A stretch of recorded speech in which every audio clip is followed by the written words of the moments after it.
Hey everyone, Jake Lloyd-Bacon here. Along with Paul Bianchi. And Alexandra Hoy. Hey, we all host different shows on Dragon Wagon Radio. We do, but that's not what we're here to talk about. Not at all. We are here to talk about Dungeons and Dragon Wagon, a narrative podcast series in which we venture into a mythical land for a D&D inspired role-playing game. Alexandra and I are joined by Matt Hinksman and a very special guest of quest for each chapter of an epic saga in which we must take on the roles of half-orcs, dark elves, and more as we fight our way through a fantastical land of peril, drama, and often hilarity. All of which is controlled by me, the Dungeon Master, and the player's chance rolls of the die. And our show is for everyone. Even if you know nothing about D&D or role-playing games, we've got you covered. That's right. Our game sessions are highly edited, easy to follow, sound designed from top to bottom, and completely immersive. Yeah, our episodes sound more like a well-produced radio drama than an RPG show. So what are you waiting for? Join the adventure on Dungeons and Dragon Wagon at dndwpod.com or wherever you find great podcasts.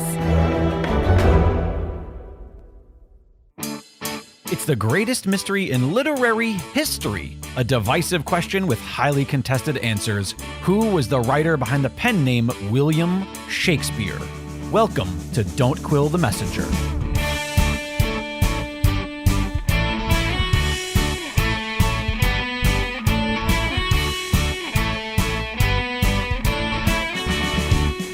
Here's your host, Steven Sabel. Welcome back, Quillers. Thank you for being here and welcoming the program into your ears wherever it may be that you are listening. We're so glad that you can join us for another thrilling episode of Don't Quill the Messenger, brought to you by the Shakespeare Oxford Fellowship. Don't forget, visit ShakespeareOxfordFellowship.org. ShakespeareOxfordFellowship.org. It is your source and resource for all things Shakespeare authorship question. And there are some great new things up on the website, including information about a coming online digital symposium that you can register for and be a part of live the first weekend of October. I will share a little bit more about that later on in the program. But right now I'd like to welcome our guest today. She asked me to introduce her in my television announcer voice. So I'm going to try to do that for you right here. Heidi Jannsch holds a Bachelor of Arts degree in English from the College of New Jersey, has a background in printing and religious education, and currently works in the county library system. She visits London annually to conduct independent research on the Shakespeare authorship question at the British Library and anywhere else she can secretly gain admittance. She has previously had her work published in the Shakespeare Oxford newsletter, the deVere Society newsletter, and Notes and Queries. Please welcome to the program, Heidi Jannsch. Wow. Thank you so much. What a treat. Welcome, Heidi. So glad to have you. Thank you. What I didn't mention in the intro that I believe deserves mentioning is that there is a great piece in the Shakespeare Oxford Fellowship newsletter, the Spring 2020 edition, and it's written by Roger Strittmatter, and he gives you all kinds of wonderful credit in his piece and cites a piece that you wrote about Gervase Markham some time ago. Right. And I'd like to open up our discussion today with a little bit of talk about what is a Gervase Markham anyway? That was a piece that I had written a few years back. Gervase Markham was a close friend of the Earl of Southampton, and he was a member of the Essex Circle. And he had written a piece he was a writer, wrote about many, many things, a lot of country life sort of things. He wrote about horses. He knew all about horses and horsemanship. And he was a soldier. And for a campaign in 1624 to raise the troops and get everybody going up against Spain, he had written a piece called Honor in His Perfection. And in order to get everyone riled up, he wrote about the ancestors of these four great military leaders. And one of them at that point was Henry deVere, Edward deVere's son. And another was Henry, the Earl of Southampton. So he talked a lot about their families and their ancestors.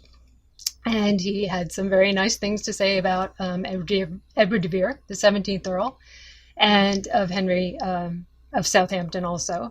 And there are a few bits and pieces in there where he begins talking about there being some sort of secret or mystery that's attached to the Vere family, a certain name that wasn't getting credit that had to do with the Veres. And I think I know what that name was. So he's a fellow nationalist. He's a patriot. He right. subscribes to the loyalty to king and country, very much right. like deVere did throughout his life, very much like the writer Shakespeare did through his works. Definitely. And this guy who's a contemporary of these gentlemen says, oh, by the way, there's this big secret that you all don't know about, but that those of us who are close to the crown are very aware of. Yes, that's what it sounds like.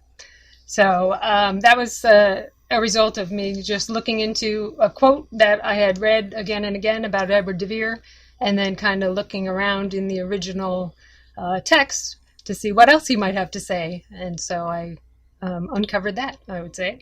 And then always had a lot of support for the idea from Roger Strittmatter.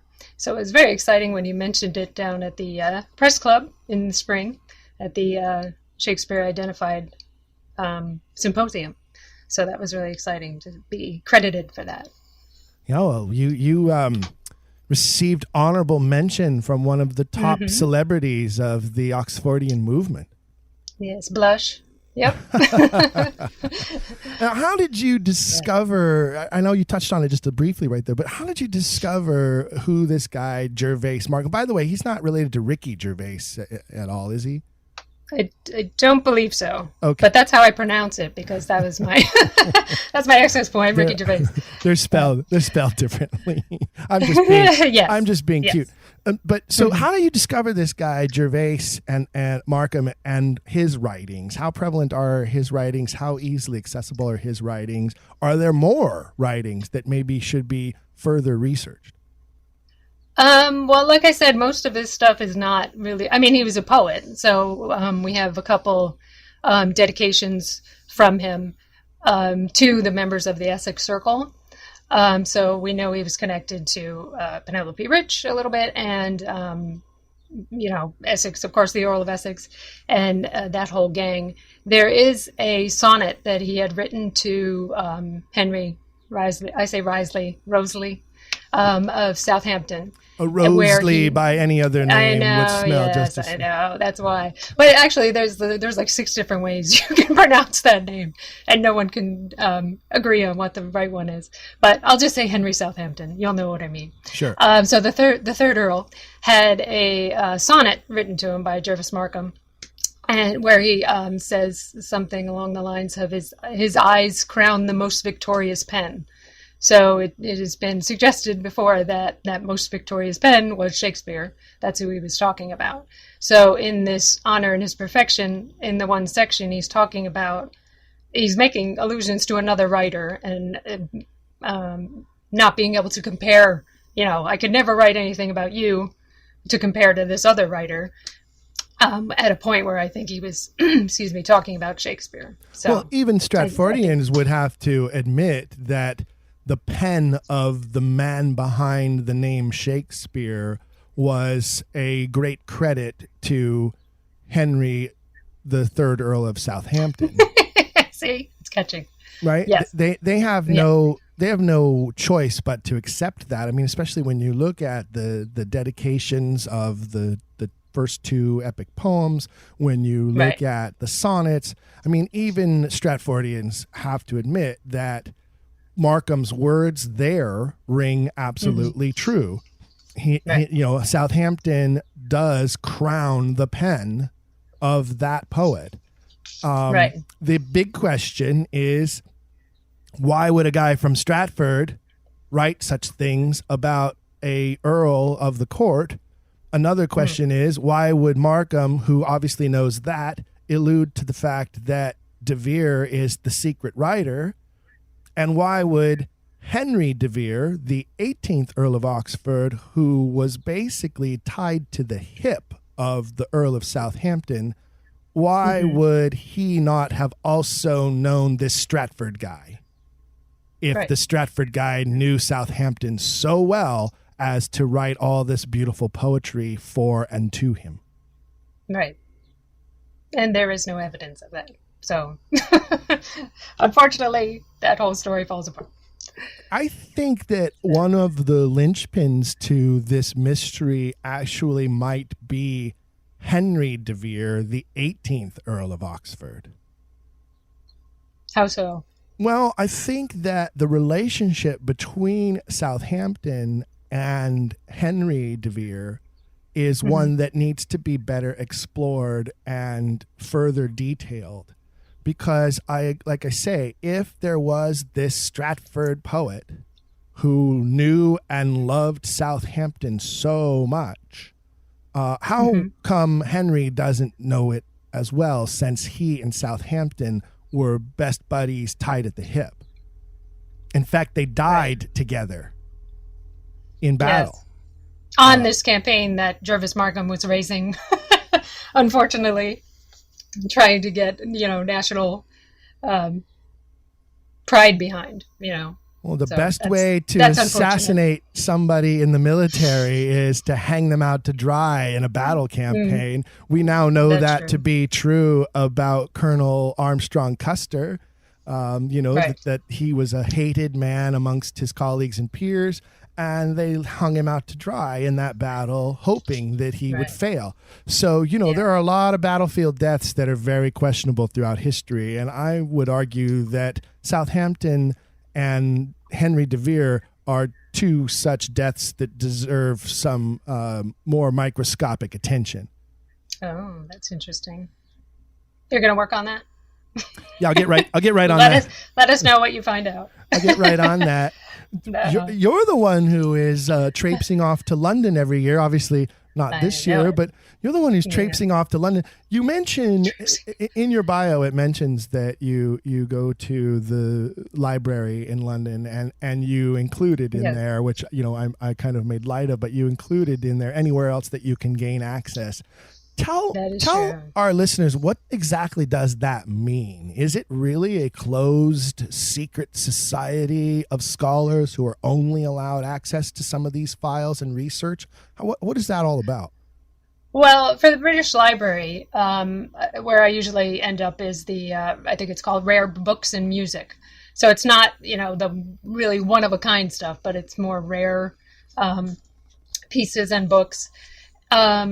And so you can just apply you can go to London and go to the British Library and apply for a reader's room pass in that case. So you can see the rare stuff. And if it's very rare, you might have to sit at a special table. But nothing that I've ever seen is the kind of the white gloves level of documents or anything. So in that regard, I think anybody could probably do it. There is another room that I've visited in the British Library, which is the manuscripts room. And for that, you would need to have somebody back you up. You have to have a letter of introduction explaining what you want to do. And someone who has some sort of credentials has to kind of vouch for you to get in there.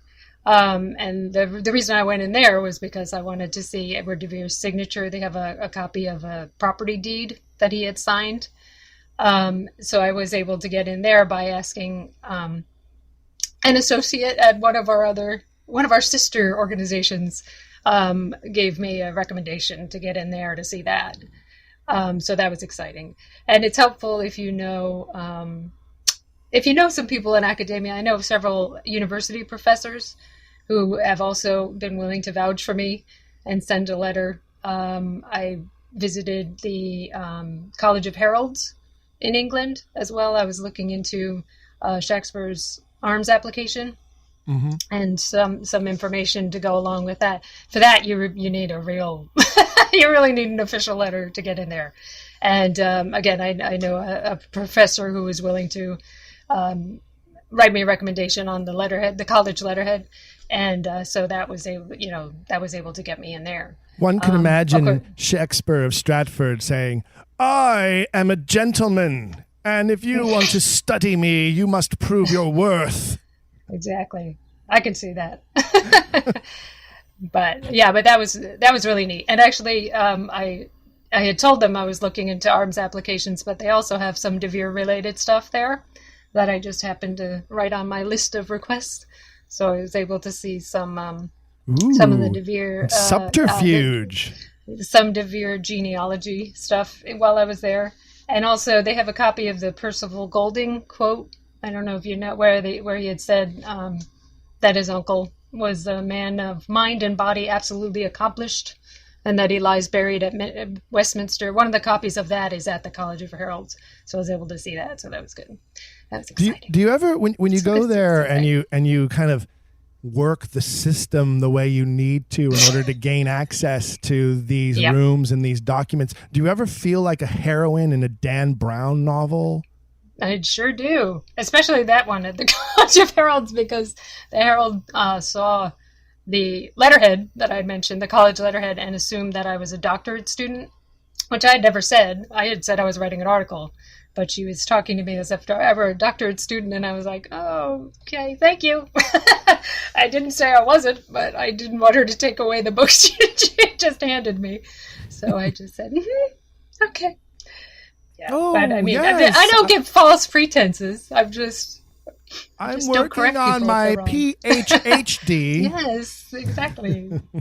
No, but and then there are other places where I went to the Chatham Library.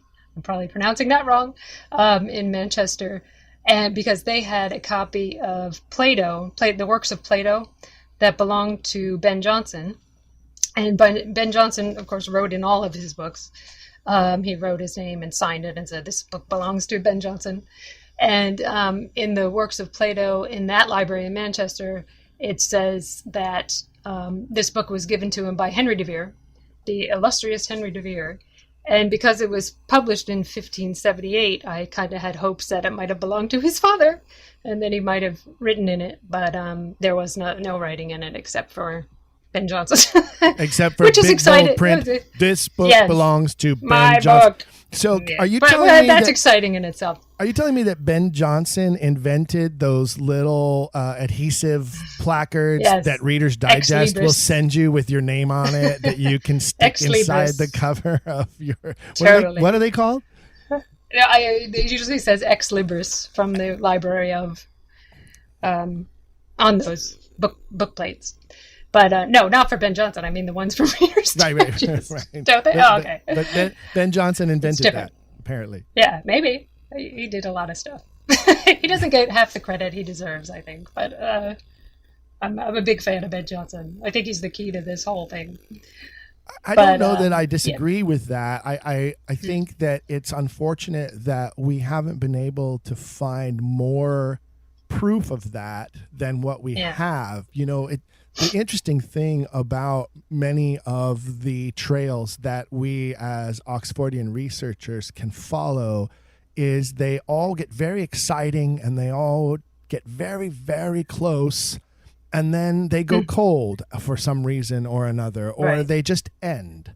And, you know, I would argue that from the perspective of an evidentiary position, and I'm no lawyer, but I would argue that when you mass them all together and you demonstrate how much evidence there is, and then how there appears to be this very concerted effort to close off those trails and paths, that in itself becomes evidence of its own.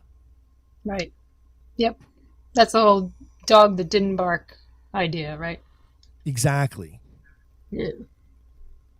Which is upsetting, but as long as we have people who are still willing to put the time and energy and sometimes money into going to London and finding new things, we're going to get there. We're getting closer, I think. So you've talked about Ben Jonson. You mentioned Jonson, and I know one of the things with regards to Jonson that you like to talk about is the 30-pound letter.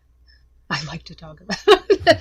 That's true. That's very true. Yeah. I had started doing some research First, let me say I enjoyed the podcast a while back with Wally Hurst when he was talking about doing research for his book.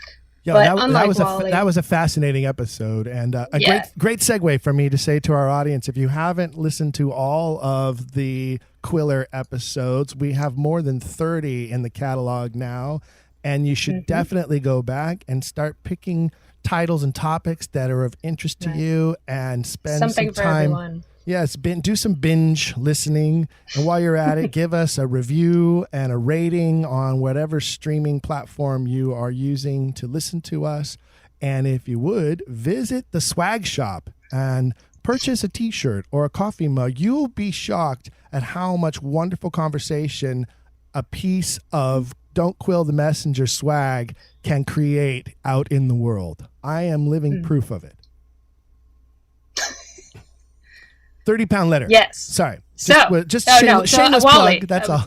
I was like, and thank you for that word from our sponsor. We, I was mentioning Wally's episode. So where he was saying that he couldn't go down this road. He couldn't follow this idea. He couldn't talk about that. He doesn't want to, dedicate time to that because he's focused on this other thing. I don't do that. I go anywhere, anywhere and everywhere it leads me. And if I don't have time for something, I take notes and come back later. And that's the joy of not having to report to a boss about what you're looking into and researching. But yes, 30-pound letter. So I spent quite a lot of time looking into the play Every Man Out of His Humor. And so the big part in that we often quote is the arms of Sogliardo, that he comes out and describes his new arms, and his he has this image of the boar without a head, and the shield that he shows everyone has motley on it. And so it's been interpreted as, kind of this foolish idiot who is a stand-in for deVere, but he doesn't have the brain to go along with the Shakespeare story. So I spent quite a bit of time delving into that scene and looking into heraldry, and eventually ended up recognizing or, contemplating that his brother in that story. Are you familiar with this play? Have you? Oh, yes, of course. This play Okay. I am a man of the theater. Sogliardo's brother Sordido has some aspects which actually are reflected in this 30-pound letter from Shakespeare. Oh, that was sent to Shakespeare, from Richard Quiney. So I started looking into the possibility that Sordido, Sogliardo's brother, was a representation of Richard Quiney, and delving into that. And then it turned out that it looks like several of the characters are actually members of the Stratford Corporation.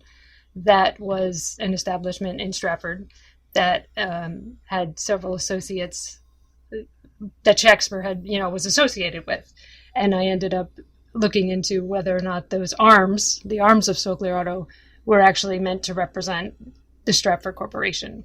So that's actually something I worked on that I haven't let out into the world yet. That would make a great presentation at a future conference. I think you should definitely spend some time on that. And the great thing about that is that that's a visual one, so that's not quite as good for just an audio presentation. But like you said, you're presenting it as a PowerPoint where you can see all the images and all these letters, and it's really interesting. Anyway, so in that play, there's actually a scene where Sogliardo is brokering a money transaction between his brother and his nephew. Instead of the two of them talking together, they go through Sogliardo. So there's all these other aspects that really match up with Shakespeare in that play that I don't think we've really, explored. So that's why I'm all about that 30-pound letter. I think it's very important to point out as much as possible to those who are listening that 30-pound letter, and just in case anyone's wondering, it is not a letter that weighs 30 pounds. 30 pounds is in reference to the amount of money that is being requested, demanded, as it were, And it is the only letter ever discovered written to William Shakespeare of Stratford. And there is no letter ever written from William Shakespeare of Stratford to anyone ever. That's correct. However, there are several other letters between the members of the Stratford Corporation about that 30 pounds and what they want to do with it and what's going to happen when they get it. And so it really attaches a reputation of him being a money broker to that guy. And not but for me also that Ben Jonson knew Shakespeare at the time he was writing that play, which I think has been a point of disagreement. But I think Ben Jonson knew Shakespeare when he said he did 1580 or 1590s, the late 1590s. I think they knew each other. So have you heard otherwise? I mean, are you familiar that some people don't think they knew each other at all? I know that there are basically three. I would narrow it down to three schools of thought when it comes to this connection, and that is that no one knew anyone, and it was all pushed forward later afterwards. That Jonson was the one who created it all, and he's the only one who knew everyone involved. Or that deVere knew Shakespeare and knew that Shakespeare was being promoted as a patsy to cover up his works and writings. I think so. That's the next debate, man. We have to. Yeah, I love that idea. I think that'd be a great debate to have at a conference. I don't know that you would. I don't know if we have members in all three of those camps who would be willing to engage in that debate or not. I find myself leaning more and more towards the center of that, in that I believe there's plenty of evidence that Jonson manufactured what we now know as the Stratfordian myth. I believe that he did so under the direction and commission of others who were in much higher positions of power, such as the Earls of Pembroke and Montgomery, for instance. Right. And so, yeah, I definitely think he is the linchpin to the mystery. Right. Definitely. That's two linchpins now. So Henry deVere and his relationship with the Earl of Southampton and why he didn't know Shakespeare at all. And Ben Jonson, who propagates the story, who probably did know Shakespeare, and that's why he used him. And yet Ben Jonson is the greatest comparison that can blow the whole story apart. Because when you look at Diana Price's literary paper trail chart, Ben Jonson has everything, and the guy who was supposedly one better than him has no evidence to show for his work. So exactly I think we can use it. We can use him on many planes. That's a great point to bring up, and another way to point our listeners to some additional information that they should look at. If you haven't looked at Diana Price's research and you haven't seen her literary chart where she goes down the list of all of the writers of the time that we know of that were famous or popular during their time, and what, or even not during their time, but later. But what she does is she goes through and says, okay, this one has a checkbox in this category, and this one has a checkbox in this category.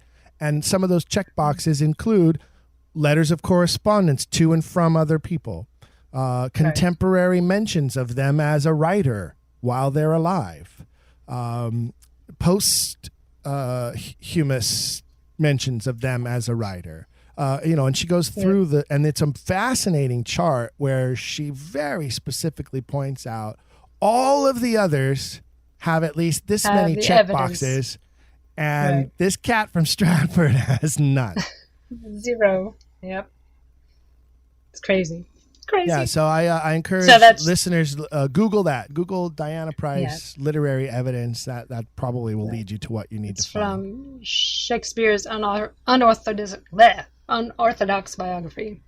Easier for me to say. One of the difficulties, one of the things I have tried to accomplish throughout the tenure of this podcast series is trying to get some of our British counterparts available to be guests on the series. There is such a wealth of information and so many wonderful scholars in our sister organizations across the pond, as it were. Yes. But unfortunately, the time difference creates a nearly insurmountable problem with trying to schedule some of them to, one or the other of us has to be, recording at 3 a.m. in the morning or something. Yeah, that's not always the easiest thing to do, as it is when I'm recording guests who are on the East Coast. Even the 3-hour time change can be a little bit of a hurdle to overcome. Yeah, as you well know. I do, right now. Right this very minute, on the air even. Yeah, that's unfortunate, but we'll work that out eventually, I'm sure. Perhaps when they're able to come back to this country, or us go to theirs. Another area of interest of yours that I know you've spent some time with is information about John Davies of Hereford. Mm-hmm. Yeah, that's a new one. that's going to be coming out in the fall. Who is he? I have an article. Who is he? Okay, well, anyone involved in the SAQ would probably know him best as the writer of the To Our English Terence epigram about playing the kings. And I started looking into him recently. He does that one, of course, that epigram, and then he has a couple of other references to Shakespeare where he uses the initials WS. In the marginal notes, he talks about WS, and he's talking about how he loves the players, and he ends the stanza with the stage doth stain pure gentle blood, I think is the way he phrases it. So the question immediately is, why is he talking about gentle blood if the writer WS is not is not an aristocrat? So I started looking into that that reference. And it turns out that the marginal notes on that page are giving us quite a few other hints that it was an aristocratic writer that he was talking about, or a player, aristocratic actor that he was talking about. And he has more references that could have come from both Hamlet and Antony and Cleopatra. So he seems to have filled the side of the page in order to convey a cryptic message that you would have to read my article to learn more about. But that's the newest thing I've just finished working on. So again, I have the freedom to go on any path I'd like. Are you like the Alice in Wonderland of Oxfordian scholars? You just, when you find a rabbit hole, you just climb right down and drink the potion and see where it leads you? Yes. But that's a different children's book. I'm named after a different one. I can't help you with the Alice references. Okay, I'm sorry. You don't own any goats, do you? Maybe. No, but for this one with the John Davies of Hereford, that was, obviously, I wasn't in London doing research for that. That was all done from home, online, and another podcast that I would recommend was the interview with Catherine Children a while ago for the Shakespeare Suppressed. I'm constantly using that as a resource, and I just love that one. And I love her. I'm such a fangirl of Catherine Children. But I'm constantly using Shakespeare Suppressed as a jumping off point and, checking on everybody's endnotes and what are their sources. And Catherine will be one of the headliners of the Shakespeare Oxford Fellowship online symposium, October 2nd and 3rd. Is it 2nd and 3rd, 3rd and 4th? 2nd and 3rd. October 2nd and 3rd. Squee! And you will be able to watch those presentations, many of them live on our SOF YouTube channel.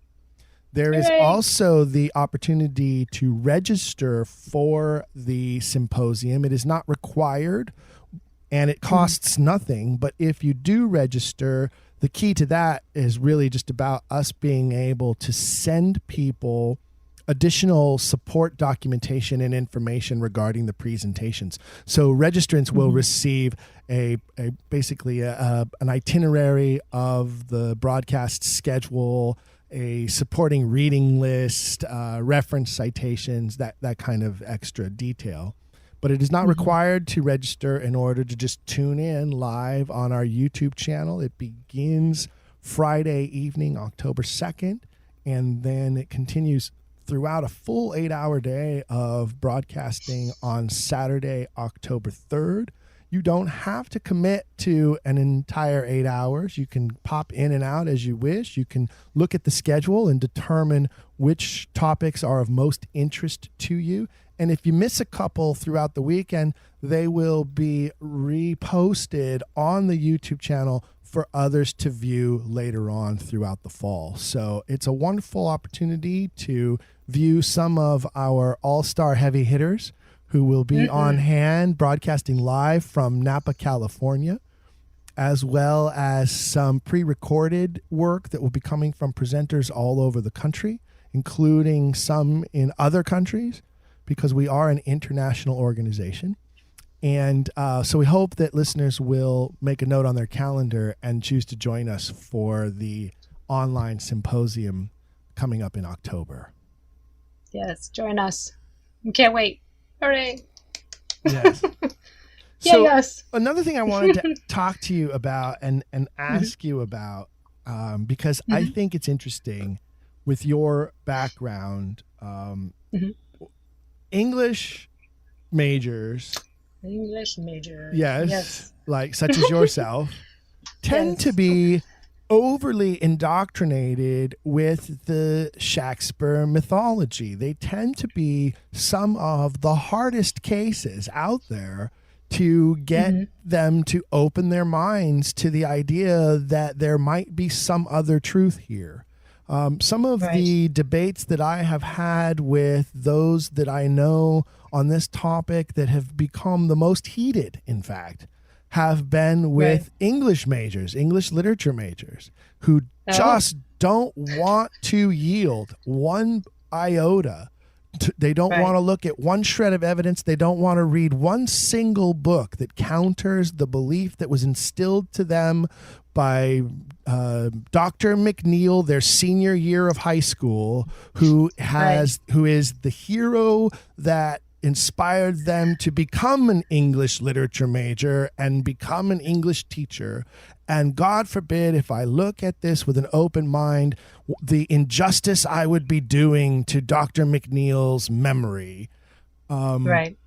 But you are not that person. Somehow I did not have that. Yeah. Tell me about that. I'll tell you everything. Okay. So like most people, I started out with the, what I always say, the easier plays, but they're probably not. In junior high, I was introduced to Julius Caesar and insisted that I must be Mark Antony. And I don't remember why, but I wanted that part. And I remember that line, the evil that men do lives after them. The good is oft interred in their bones. And I was like, oh, hello. I need to know more about whoever wrote this. So from there, I think in high school, we did the typical Romeo and Juliet. And I think that was the first actual live presentation that I had ever seen was Romeo and Juliet at the local university. And then, of course, Mercutio stole the show, as he sometimes does. And then, of course, like everyone in 1990, we saw Zeffirelli's Hamlet at the movies as a field trip. And then from there, I was already interested in English, as my mother was a reading teacher and my father was an educator too. So we were always reading anyway. So I said, English major, that's for me. When I went to college, I just tried to snap up any Shakespeare course that I could. And we did, again, typical Midsummer Night's Dream, Much Ado About Nothing, and all that. And all that, the other stuff. My instructor there actually was a founding member of a theater company, Shakespeare Theater Company. So we could often attend the plays. But mostly my experience was reading them, which I know is bad. This whole stage versus the page argument. But so I'd taken all the regular classes, and actually I have a funny story about Twelfth Night. We were supposed to read Twelfth Night as our assignment, just to read it and be ready to talk about it. And at that point, I was spending more time at my future husband's house than on my homework. So I didn't have a chance to read the whole play. I only read Act 1, and then it was time to go to class. And so I had to drive the hour 15 minutes back to campus and run up 4 flights of stairs and run in the classroom, at which point the professor said, "Oh, Miss Ginsel, thank you for joining us today. And can you please tell us when we first see Sebastian?" And I said, "Act 2, Scene 1, when he enters with Antonio," because that was the only line in Act 2 that I had read. So I remembered that, and that was my shining moment. They thought I was some sort of Shakespeare savant at that point, when really it was just dumb luck and laziness. But after that, I had run out of Shakespeare classes to take. So my professor let me do an independent study on the history plays. And so that's kind of where I started with the independent researching and, learning to go it alone and make my own deadlines and all that sort of thing. But didn't really have much time to think about Shakespeare after college because I started a family and was busy with that. And then when my daughter was born, I decided to stay home with the kids because it was cheaper than working and paying someone else to take care of the kids. But I always wanted to continue learning, so I decided I wanted to learn about religion, because in college I had also taken a comparative religion course. And that was the first time that I heard one of the Bible stories referred to as a myth. And I found that very jarring. Was being raised Catholic, we had stories. The Greeks had myths. So it was a little jarring to kind of try and work that into my perspective. But I eventually went on this kind of religious exploration journey and, ended up losing my religion, I guess you would say. But during that journey, I spent a lot of time at the local bookstore and found a book called The Jesus Mysteries, which actually was written by 2 scholars who set out to prove the historicity of Jesus and ended up convincing themselves otherwise. So exploring that, where a very important figure, what turned out to be more mythological, was actually the framework that I was in when I discovered Shakespeare by another name. And so at that point I had already, had one figure demythologized, I guess. And so losing Shakespeare and into a story that made more reasonable sense was not really difficult at that point. That raises a very interesting point, and it goes to what I was saying about, English literature majors being so staunchly devoted to Shakespeare of Stratford, even more so than they are devoted to their religion, many of them. And I find it intriguing that there are people who find it easier to be an atheist than they do find, or an agnostic, than they find themselves able to open their minds to the idea that someone other than the Glover's son from Stratford may have written the greatest works of English literature. I think I think Mark Twain touched on that multiple times in some of his writings, that the bardolatry, as it were, that we would much rather denounce and doubt the tales of Zeus, but then we would the tales of Stratford, the Stratfordian man. Yeah, that's really interesting. Why? There are Why more is that? people willing to question the existence of a god than they are willing to dare question the existence of who Shakespeare truly was. I think that's a very fascinating study of psychology, and I'd love to hear what we have a very prominent scholar in our organization, Rick Wogman. I'd love to talk to him and see how he's a professor of psychology. I'd love to hear his impression of that. What his opinion of those details would be.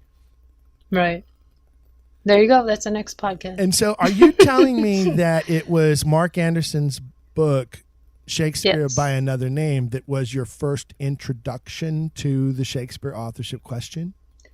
Yes, and I had, like I said, I was in the bookstore purchasing, other philosophical and religious books, and then just kind of picked up his book because it said Shakespeare, and brought it home and put it on the bookcase probably for about 2 years, and then didn't pick it up until I saw a trailer for Anonymous and said, "Oh, I think I have a book about that." and then I was so there's a good thing that Anonymous did. We can be thankful to Anonymous. Roland Emmerich introduced you to the Shakespeare authorship question. Yeah. Well, there you go. See? Yeah. You're welcome. Thank you, Roland Emmerich. See? That film gets so much flack, and it, in my opinion, it's such a beautiful film, and there are reasons why it's not great for the Oxfordian movement. There are reasons why it's not great for scholarship, but it is Hollywood, and Hollywood is Hollywood, and we have to always remember that. Anything that we see on a screen put out by a media company these days has to be questioned. This whole program is about constantly asking questions. And I would argue that one of the few places that you can find true scholarship and factual evidence is when you have presentations such as you can find at the SOF YouTube channel, and such as you will find when this symposium occurs in October, because there is no media conglomerate behind the symposium or the presentations you find there looking to earn box office draw off of what is being presented, or looking to sell soap by selling advertisements in between talking heads on quote unquote corporate news channels.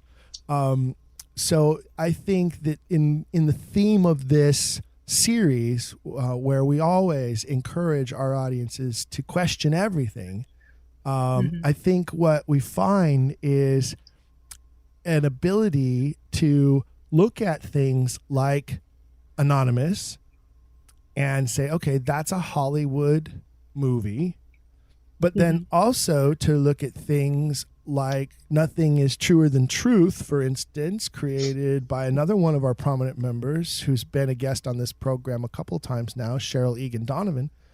And I hope that our audiences start to tune into that and start to realize that what they have been force-fed about the Stratford man has been tantamount to Procter and Gamble.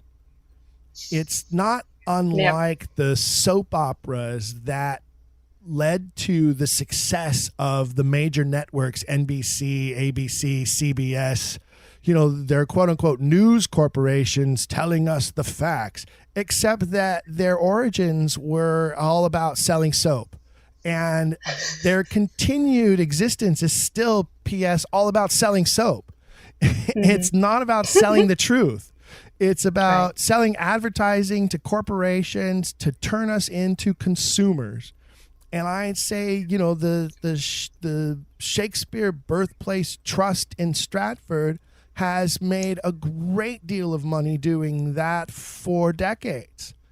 And we need to question the motivations of the Disneyland mentality of a location like that. Fight the good fight. Keep fighting. Keep fighting, Stephen. One thing I will also encourage our listeners to do. This is Shakespeare Authorship Question Video Contest Season. And if you go to the Shakespeare Oxford Fellowship website, shakespeareoxfordfellowship.org, shakespeareoxfordfellowship.org, you will find this year's finalists in our annual Who Wrote Shakespeare video contest. There are 10 finalists there. There's some magnificent work there. One of the reasons why we have 10 finalists is because we had such a great field of entries this year that it was hard to narrow it down any further than that. And we're now asking audiences to make their choices. So you can go there, you can watch, they're all only 3-minute videos. You can watch all 10 of them in less than half an hour, and then you can vote on your favorites, and the winner will be announced during the symposium October 2nd and 3rd, live from Napa, California. One more reason to tune in. One more reason to tune in, but you got to go watch the videos first and then place your vote. I do believe it is structured so that it is one vote per email address, so that you can't go stacking the votes for your particular friend who submitted to the video contest. But some magnificent pieces this year. A few favorites I have that I won't divulge because I don't want to sway any votes. But I'm extremely excited about the quality of the videos and the content of the videos that we received. And I think people will really enjoy viewing those and find their favorites very quickly. Very cool. Yes, very cool. And, one thing that you find, especially in the entries that we received, and we received entries from different parts of the world.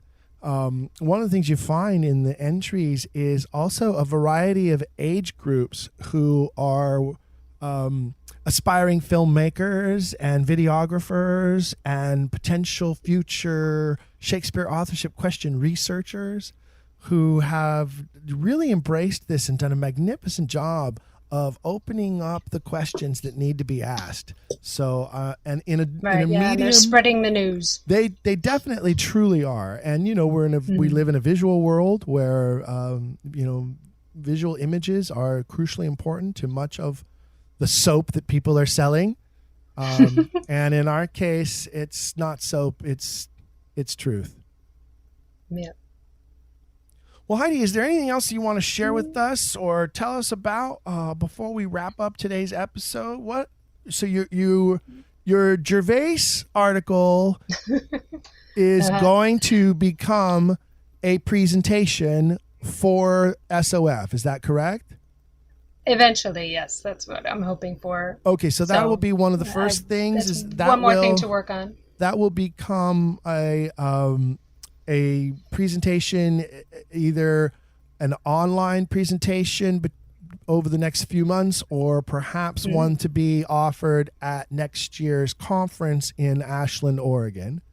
Then you're working on your Ben Jonson piece, right? Yes. For another conference, I guess. I'll just do the whole conference. Do you see what I'm doing here too? You're giving me assignments. Yeah. Yes, my homework. I try to do that with a lot of my guests. A lot of my listeners have to know that by now, that just about every episode we come up with an idea and the guest says, "Oh, we need to get on that," or "Somebody should get on that." And I always say, "Yeah, work on that. You need to get on that. You're the one. You're the one." You're the one. So I'm be curious to see the Ben Jonson 30-pound letter illusions that you have been exploring and finding out more about. And then, as you mentioned, the John Davies of Hereford stuff is a little further down the road, but that we can be expecting some additional information and findings with regards to that as well. Yeah, that's my focus right now. So I will try to stay focused, like Wally. I'll try and be like Wally. All I can do is try. Absolutely. Well, I love...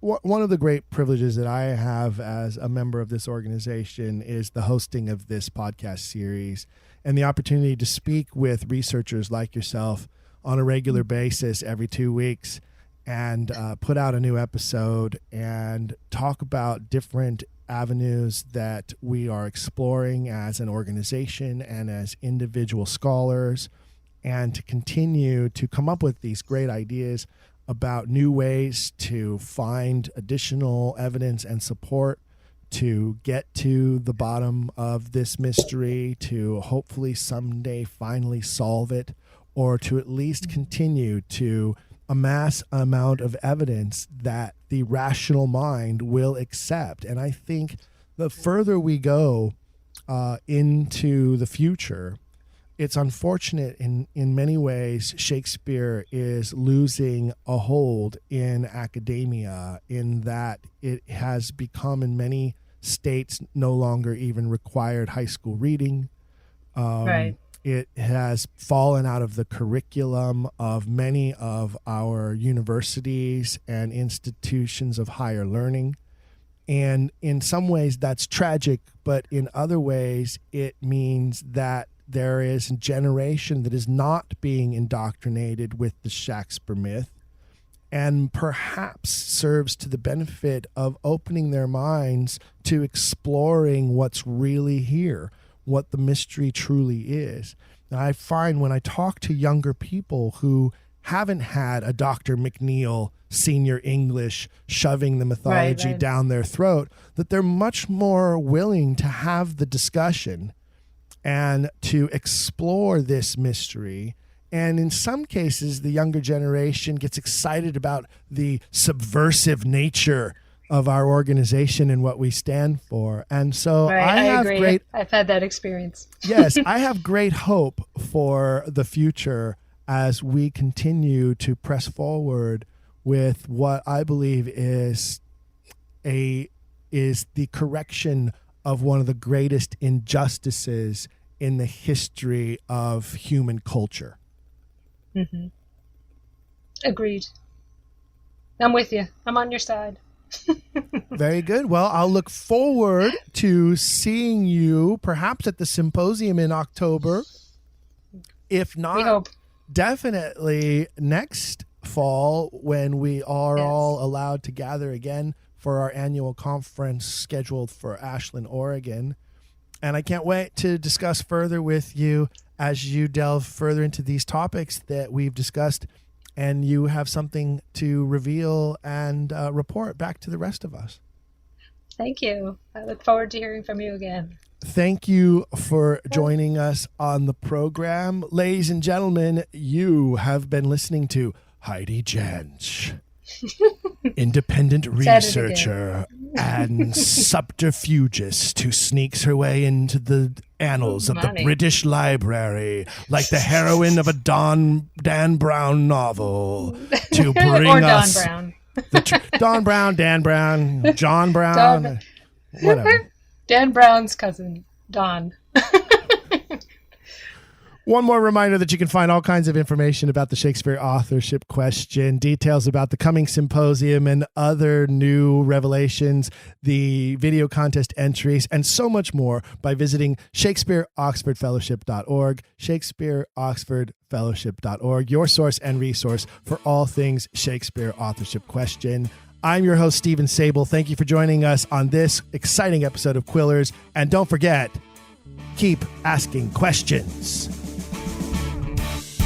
If you've enjoyed today's episode, please leave a rating and review in your podcast player.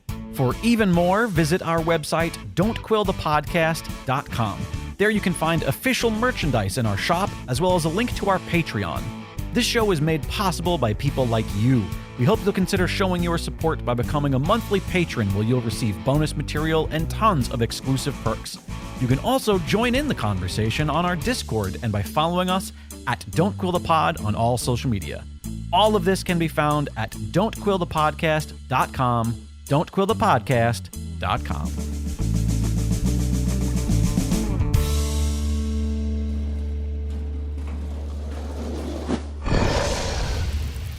It's Dragon Wagon.